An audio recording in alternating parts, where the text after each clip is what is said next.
Mathematical art class, we focus on polar coordinates for the first half of the course, which is what you saw last semester at the student exhibition, whereas this semester I want to show you the second half of the class that has a really unique component to it. We start looking at spherical geometry, which is the ability to sketch within a circular shape, and it also transforms what we draw because we are looking at curved surfaces.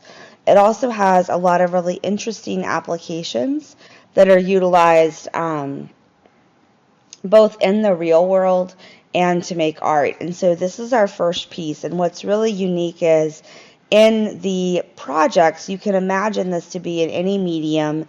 You can imagine it to be in anything that you envision, as long as it has the principles that we talk about within spherical geometry. So it really allows the student to dig into interesting things that are done within their own medium.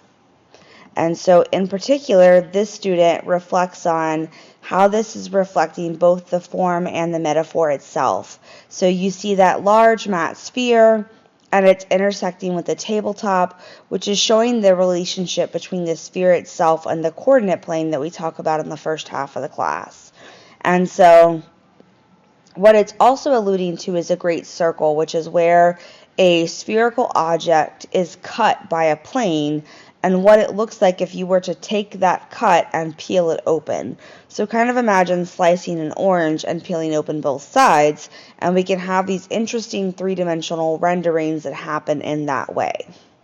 And this student has chosen to illustrate that with the curved graphs and the way that that suggests the illusion that's happening in the image of the straight lines being bent to the surface of the sphere. So looking at this table's juxtaposition gives us that Euclid or that coordinate flat plane, and then that non-Euclidean curvature, which is the legs, showing that geometry is not just abstract, but it can also be used in a physical and aesthetically interesting ratio. So this student did a really excellent job of taking the mathematical theories that we studied and applying them to a tangible form in many different ways, and it really encompasses the whole class. This is another piece by a student that you can see that there's a spherical structure here that's also being cut by a plane, and we work with this in Desmos where students can actually cut the plane and see what it looks like to be cut from different angles and different sides, and how that gives a very different rendering. In their reflection, they talk about how all of these pieces are made up by spherical forms. And on the right, they have the reference to the celestial rings, which are the planetary systems that go along spherical geometry rules. The rings are like a great circle path, and a great circle is if we imagine drawing a circle around what we're cutting with the plane, we get what we call a great circle. It also includes a torus object, which a lot of times is not thought of within the spherical geometry realm, but it's really interesting how this student has taken that and has used reflectivity, and it echoes how those angles and distances behave differently on a curved surface versus when we imagine it in a flat plane, which is the first part of the course where we look at Cartesian coordinates.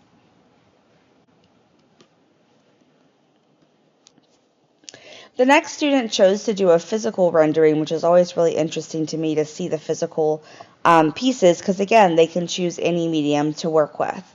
And so this student reflects on using that physical medium.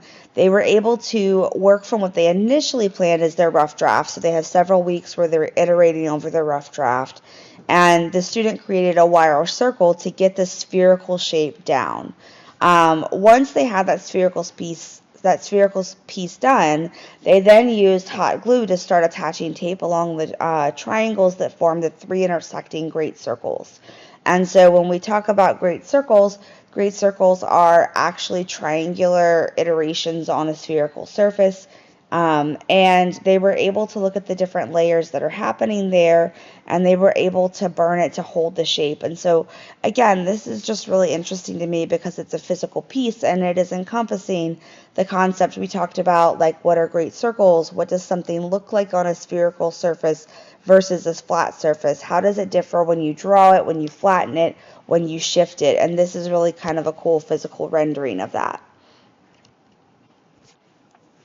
This piece has a lot of architectural touches to this that remind me of the Dome in Las Vegas, the Epcot Ball. A lot of our discussions where we were trying to find pieces of spherical geometry in the real world seem to kind of be influenced here. So in my world, I'm thinking the student really participated in those discussions where we were trying to find examples of spherical geometry in real life. And you can see the triangles that are sketched there that are also alluding to the different great circles that are being traced around the object.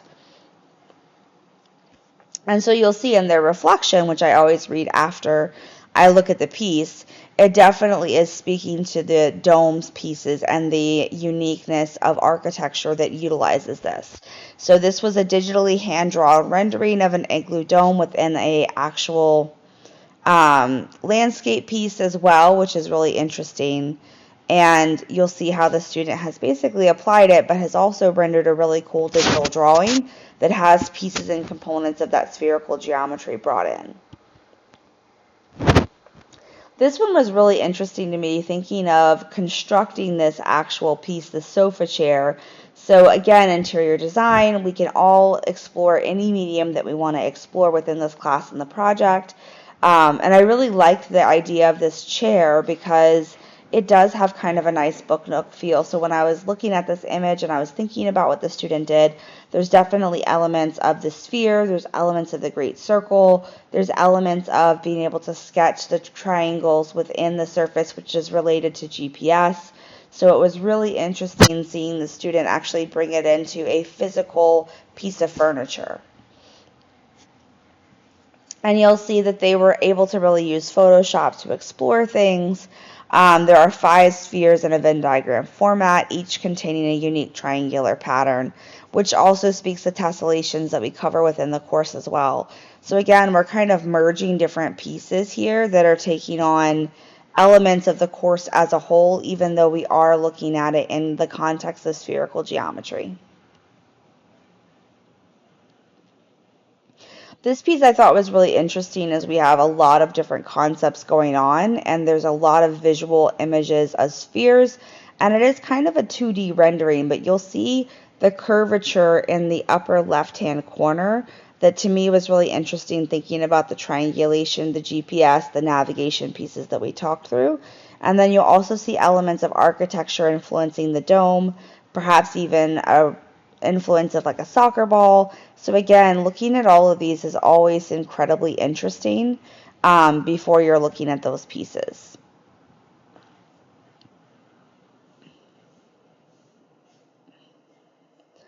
And so when we look at the reflection, you get a really interesting reflection of what's happening and the breakdown of how the pieces went together, how the great circles, the planes are being cut over here as you're seeing this, and there's definitely patterns and iteration that are related.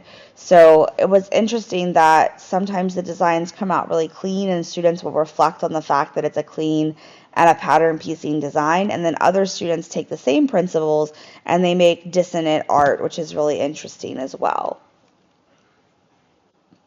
This also reflects a lot of the movements that we did with the Desmos, which is actually a mathematical graphing calculator, which while it's not a visual software, it does give visual renderings of spherical geometry where you can rotate, you can view them, you can kind of move, very similar to some of the things that I've seen students recreate in Blender. So it does give us kind of a playground that we're able to explore with things. This is a really interesting piece because this student really walks us through the entire process, which I thought was fascinating, seeing this different piece. And so, and you've got this initial week from week 9, we were really just looking at what do lines look like on circles. Parallel lines don't exist, but all great circles will intersect eventually. So no matter what we do on a spherical surface, we're going to have an intersection. Then in week 10, we start talking about a circle that divides the sphere into 2 equal hemispheres. It's being traced basically on the outside of that spherical object. And then in week 11, we talk about spherical triangles that we're drawing on the surface of the sphere, which bring this idea of curvature into play. So even though we're taking a triangle which has not 3 lines, as we draw it on that sphere, we start seeing the curvature of things. And so week 12 is where we really began the graphing project. And so this student really dug into trying to create an abstract piece, which I really liked because we've had a lot of pieces in this project series that are not abstract. So taking it from the angle of trying to create something that abstract was really interesting. And in this iteration, I can see the planes, kind of like you saw in that first piece we talked about. You can see the 2D Cartesian planes slicing the circle, which is what's going to create some really interesting things spherically as we look at this piece. And there's definitely some exploration here, which is looking at if I'm taking that triangle and I'm taking kind of a wedge of it out, what does that actually look like? And so the student really made a great connection between a pyramid here and looking at the relationship between the triangle and the sphere that we do explore mathematically, but then the extension of that is, of course, always going to be an artistic look. And so the 3D digital art piece that was created here with Mental Canvas for iPad had some really unique renderings in this space, and you're able to kind of see some different elements of this and the abstract art that's brought into place from that element. And this student really narrated the process of utilizing that, which I appreciate as being the math teacher and able to appreciate the art, but not always being able to see the process behind everything. And so the student kind of gives a little bit of the interesting pieces of what they worked with. Spherical geometry is incredibly difficult to render in an artistic way. In Desmos and things, the calculators are built geared to the visuals being having curvature. So it's really an interesting exploration of trying to do that without that piece. This is a piece from a photography student. So again, anything that you touch can be rendered in many different ways. And so this student took a really cool image that you're able to see, and you see the curvature and the idea of drawing the great circles on the spherical piece. So it's really kind of merging this photograph and the bottom linear contrast with what you're seeing in those great circles. And so I was really interested. We do have a lot of photography students because, again, your medium is your choice. So all we're looking for is that whatever medium you choose artistically, you can show elements of the mathematical nature of what you've got going on. And so it was really interesting that the student took some really great care here with utilizing the image and then also bringing in some different softwares. And so a lot of times, again, to be able to render these mathematical concepts, we explore different technologies. We're able to get different things here. And so the student was able to get these curved kind of star trails that I thought were really interesting, and utilizing the North Star here. And so they really narrate the reflection and talk about the angle of their camera and how they render this. And again, the reflection is more narrating for me how you went from the principle to the actual artistic piece that you have. So I can see that there's evidence, again, of those mathematical principles. And a lot of times it's extremely evident when I'm looking at a piece because I'm seeing elements here. But hearing the student narrate that process is what's really valuable, I think, and what brings a unique piece to this course. This piece really blended together the entire course. So we spend a lot of time talking about polar, and we have spirals in polar, and we have a lot of this really interesting bloom and flower structure. And then we have the spherical piece kind of at the middle.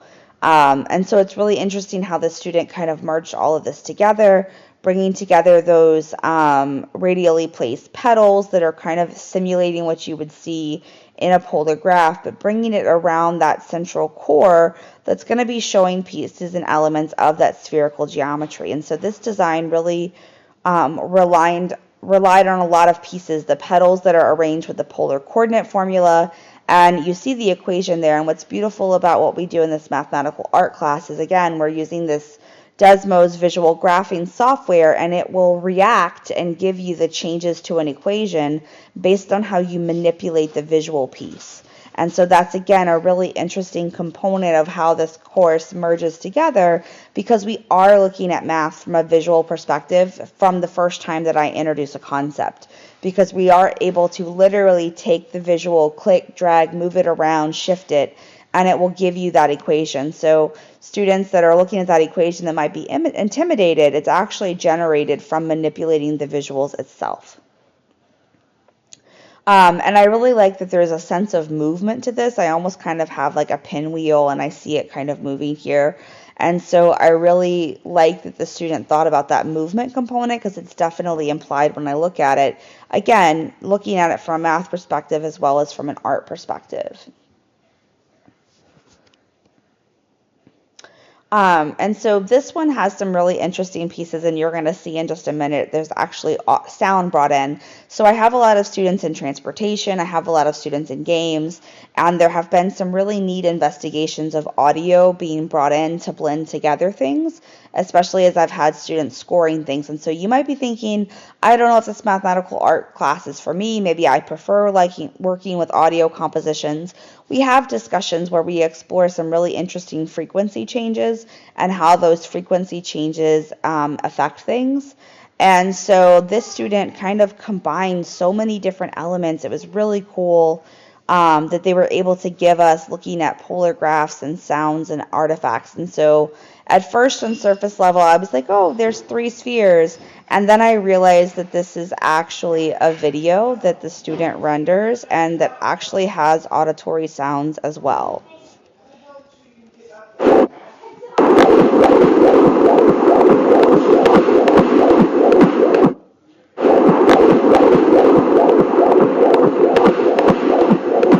So you're able to see that the student here not only rendered interesting visuals, but actually combines that with the sounds to affect the spheres. And so it was really kind of cool seeing how that played out.